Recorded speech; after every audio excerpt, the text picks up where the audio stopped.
final speaker now is Andi Armitage, and Andi is going to talk to us about why this isn't the Netherlands. Andi.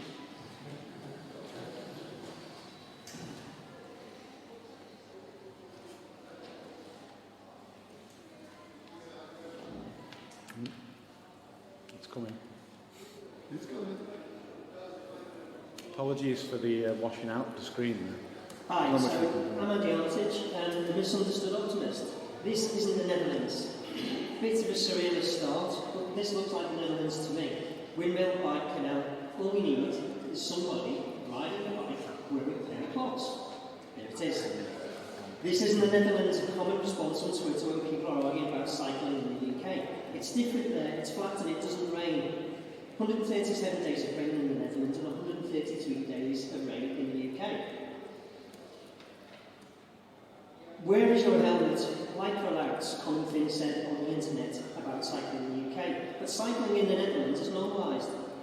People riding bikes, wearing normal clothes, doing normal things, getting about their normal everyday activities. This isn't the Netherlands. Amsterdam, 1971, 2020. Funny enough, the Netherlands wasn't the Netherlands back then. It was pretty much like it is in the UK now.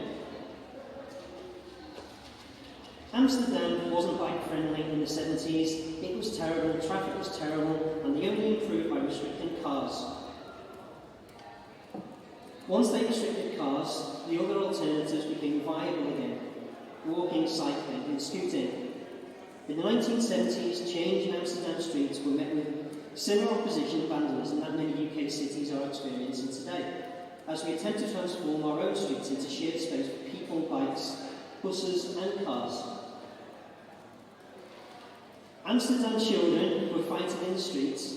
In 1972, a documentary about traffic in the De Pip neighbourhood, the rage of the white van driver, resolute to carry on with his driving through the streets.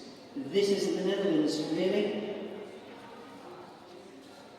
25% of roads are physically separated from motor traffic in the Netherlands. 31% have clearly marked cycle lanes. On the other roads and streets, bicycles and motors share the same space and have shared space with pedestrians. When enough space is available, larger roads are filled with bike paths. This is physically separated, but not all cycle paths in the Netherlands are separated. As we can see here, we have what we would pretty much see in the UK, a non-segregated cycle lane. The difference is drivers are educated and they share the space with cyclists. The Fietsstraat, or bicycle street, is a road where cyclists are the primary user, characterised by red surface and prominent branding.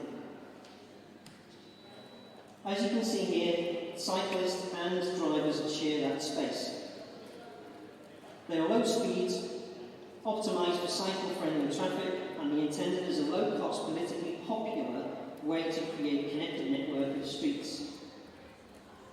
They are clearly branded, as you can see, and through the design solutions, make it clear that cyclists have priority and drivers must give way.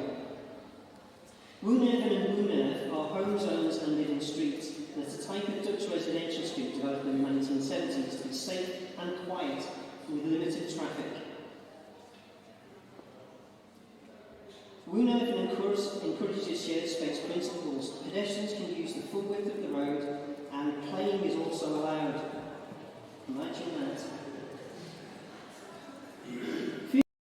Children cycle to school in the Netherlands, compared to 2% in the UK. Here is how a school zone in the Netherlands is designed to slow driver speeds. Road design shapes driver behaviour. This isn't the Netherlands. The principles of Woonerven: visible entrances, physical barriers, shared paved space, and landscaping and street furniture.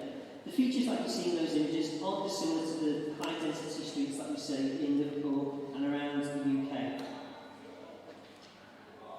But it takes time. It's taken decades, but not always. 2020, 2022, Amsterdam. Transformation in 2 years and 1 street.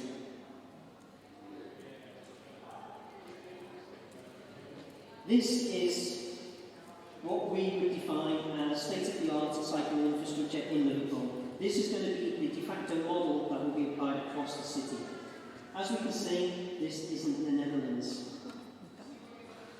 We're supposed to see cycling infrastructure as the glass half full in Liverpool, and the answer glass is half full. I see the cycling infrastructure in Liverpool as the glass on the left. It's still half full, but its design makes it impossible to use effectively and safely. This isn't the Netherlands, but it could be.